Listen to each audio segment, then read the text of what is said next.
The war on women might actually involve real soldiers. That's if Mike Huckabee has his way. Now, at a campaign stop in Jefferson, Iowa last week, Huckabee had actually alluded to the idea that he could do something to stop constitutionally protected legal abortion.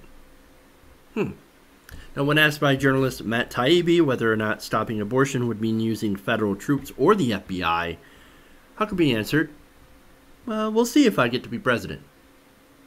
He added, "All American citizens should be protected." Oh, really? Well, how about we start with people that have already been born? I mean, there are people, unarmed black people, being killed by police all over America. But no, we don't give a shit about that. We don't care here. No. Here's the thing that I don't get about these so-called pro-lifers like Mike Huckabee. How can you be for forced birth, yet against childcare, or healthcare, or food stamps, or education? Or how about contraception and comprehensive sex education? Why aren't you against the death penalty? Why aren't you against war in the Middle East?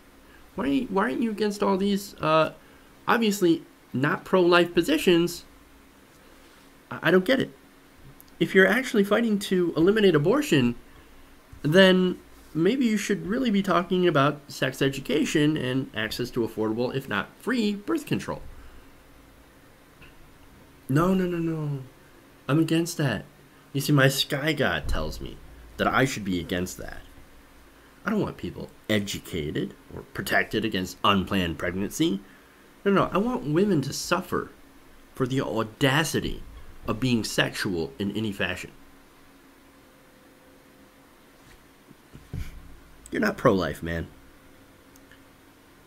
If you held that position, you're pro-punishing women for having sex. That's what you're doing. Look, people like me who believe in this stuff, we're actually the ones who are pro-life.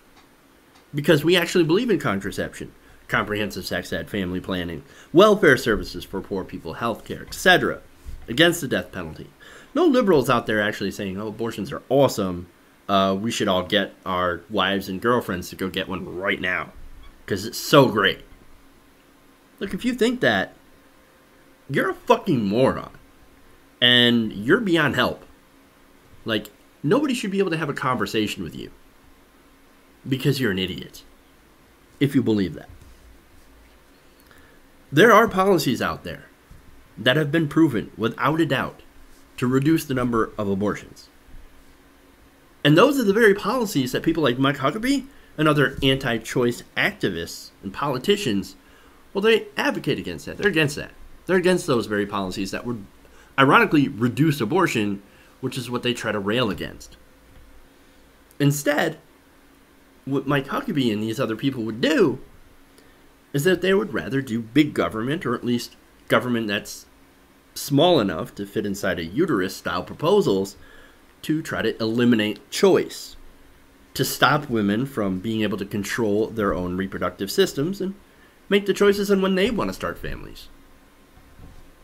All while, of course, slashing welfare services for low-income women, who, of course, will be the most affected by these kinds of bullshit laws. By overturning Roe v. Wade. By limiting access to abortion and contraceptive services. From defunding Planned Parenthood. You think this will affect wealthy women? Or say we ban abortion, full stop. Abortion's gone.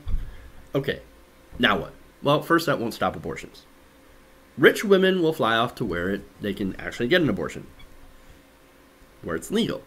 Now, poor women, well, poor women are going to get out the coat hangers. See, we've been here before. That's what life was like before Roe v. Wade for women. And these assholes, they want to take them back to that time. They want to go back in time. That's not going to stop abortion. You know what's going to stop abortion? You got to do what works, man. You need more education, access to contraception, and you want to encourage people to have families, to do family planning by actually making family-friendly policies instead of punishing people for having sex and having kids. You want to encourage families, not discourage families. And the policies that GOP puts forward They are not family-friendly policies. And people like Mike Huckabee, they're not actually pro-life. They're pro-birth.